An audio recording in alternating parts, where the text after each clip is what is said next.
I was on my way for a run, but then I saw the UPS truck pull up next door, and today's that day.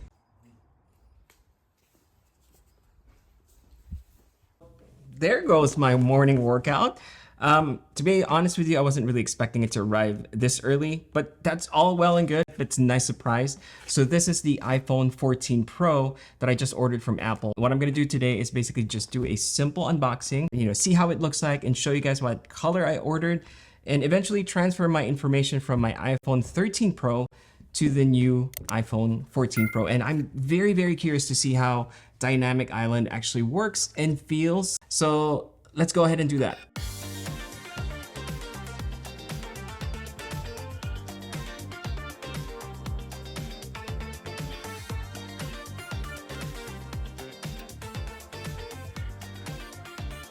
Here it is. This is the iPhone 14 Pro. I chose the gold color. Everyone seems to be going with the deep purple and the space black as well as the silver. Pull this tab right here. And usual stuff, the lightning cord, all the other Apple stuff, which I don't really use. I have a bunch of these already. What is this? I don't even know what this is. Wow, the missing notch is actually quite interesting. So here's my iPhone 13 Pro, just as a comparison. It looks exactly the same when it's off. When you turn it on, then you start to see the missing notch, now replaced by the Dynamic Island. Weight's the same. The camera bump, I think, is where you'll notice the difference. Actually, the camera bump doesn't seem to be that different. You can't probably see it, but there is a slight difference in the bump. So that's the camera bump of the iPhone 14 Pro. And this is the very dirty camera bump on my iPhone 13 Pro. Slightly thicker rim around the lens. Otherwise, very much the same. What I'm gonna do next is I'm gonna set this up by transferring my data from here to here. And if you guys haven't done it before, this is basically what it looks like. Swipe up. You see how it popped up over here?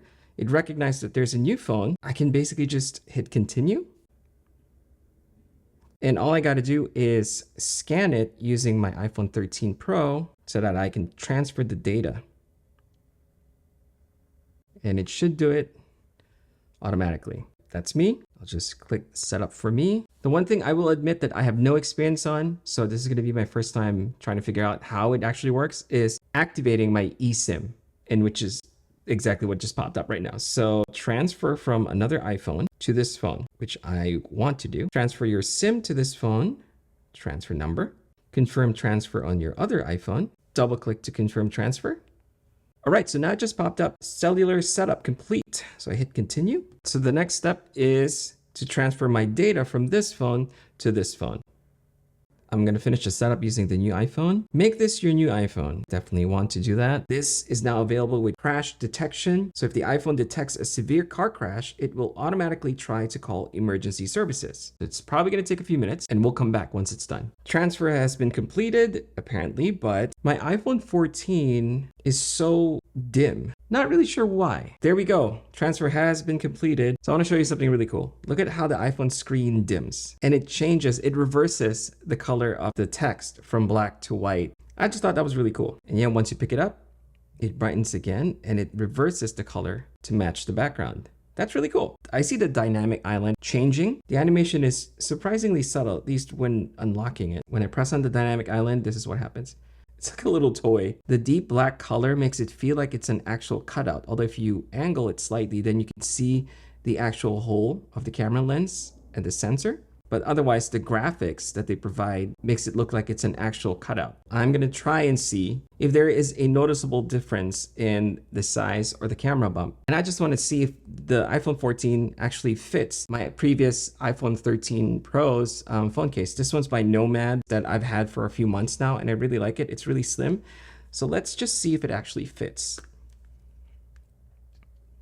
So it does not fit. Despite the camera bump looking very, very identical, it definitely does not fit the iPhone 14. The square bump is slightly bigger than from the iPhone 13. You hardly notice it, but once you try to put the case on, it's not going to fit. So that's just a little information for you guys wondering if the cases are going to fit or not. Unfortunately, it doesn't. Fortunately, I did order myself a few cases. So this is not sponsored. This case is made by Elago. I think I bought it from Amazon. The rim for the case is a little bit taller to accommodate for the new camera bump. Unfortunately, this does not have the MagSafe built in, but I just wanted a case to use right away. Nice snug fit. Yeah, it looks good. This is a silicone case in this dark gray color, which I actually really like. So when you're looking at it, it looks like you have the silver iPhone, except for the gold trim around the camera lenses, which is really cool, really subtle. Looks super nice. I did get another case. This one is by Spigen. I'm a big fan of theirs. Super simple, has this great texture. Very thin, actually. Actually, a much easier fit than the other one. Yeah, this looks great. Here's another interesting observation between the iPhone 13 Pro and the iPhone 14 Pro. My 13 Pro seems to be, by default, just brighter, even though I have both to automatically change depending on the brightness outside.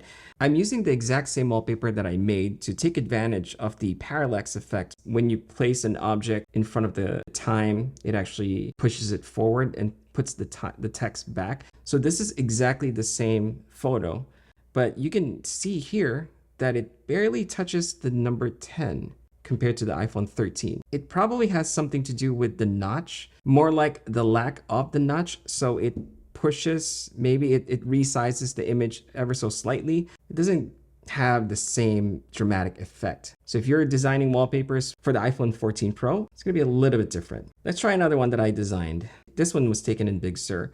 Yes, it definitely doesn't have the same effect. By the way, if you're interested in this wallpaper pack, I'm gonna be fixing it, but it should be available on my website. There are 5 photos that I took. These are all landscape photos. If I were to pick them up without even looking, I wouldn't even know the difference. My favorite feature so far is the auto dimming. I think it's subtle and I like how the text automatically changes color. I was already afraid that activating the eSIM was going to be a problem, but surprisingly simple and painless, completely painless. I definitely want to play with the dynamic island a little bit more because I want to see the type of experience it actually gives other than just making a slight change to the notch. Because right now when I'm using it, it doesn't feel like anything. It's very subtle in the sense that, oh yeah, it's there. I'll give you my full review after about a week so that you can make a decision if you wanted to upgrade from the iPhone 13 Pro to the 14 Pro. I definitely want to see how the camera performs versus my iPhone 13 Pro since it has a bigger sensor, 48 megapixels. That's kind of crazy. If you have any specific questions you want to ask, please drop them down in the comments. So that's it for today. Thank you so much for watching. Please don't forget to subscribe to the channel and hit that bell icon so you'll be notified when I have a new video out. Thanks again, guys. Take care. First impression of the iPhone 14 and how I actually just got these two confused. I thought this is the iPhone 13, this is the iPhone 14.